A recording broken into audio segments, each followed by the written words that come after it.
You do not want to kill, O judges and sacrificers, until the animal has nodded?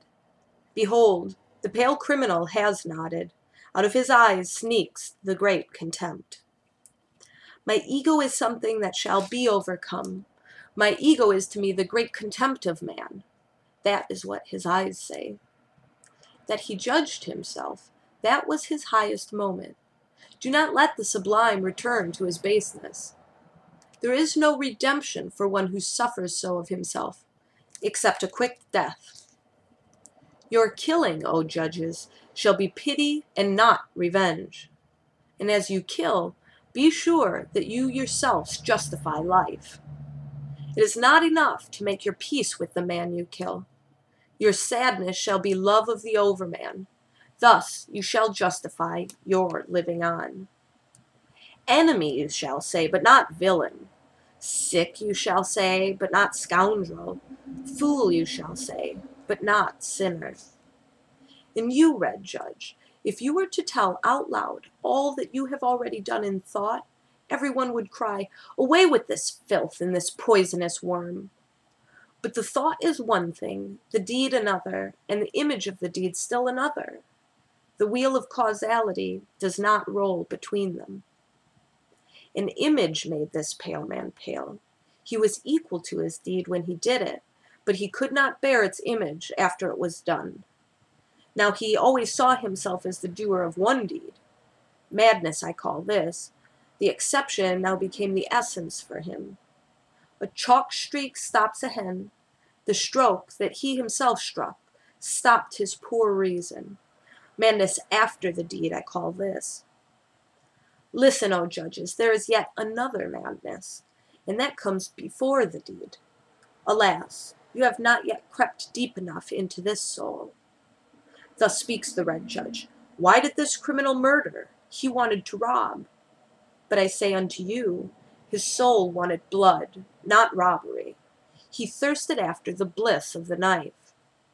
His poor reason, however, did not comprehend this madness and persuaded him. What matters blood? It asked. Don't you want at least to commit a little robbery with it, to take revenge? And he listened to his poor reason. Its speech lay upon him like lead. So he robbed when he murdered. He did not want to be ashamed of his madness. And now the lead of his guilt lies upon him, and again his poor reason is so stiff, so paralyzed, so heavy. If only he could shake his head, then his burden would roll off. But who could shake this head? What is this man? A heap of diseases which, through his spirit, reach out into the world.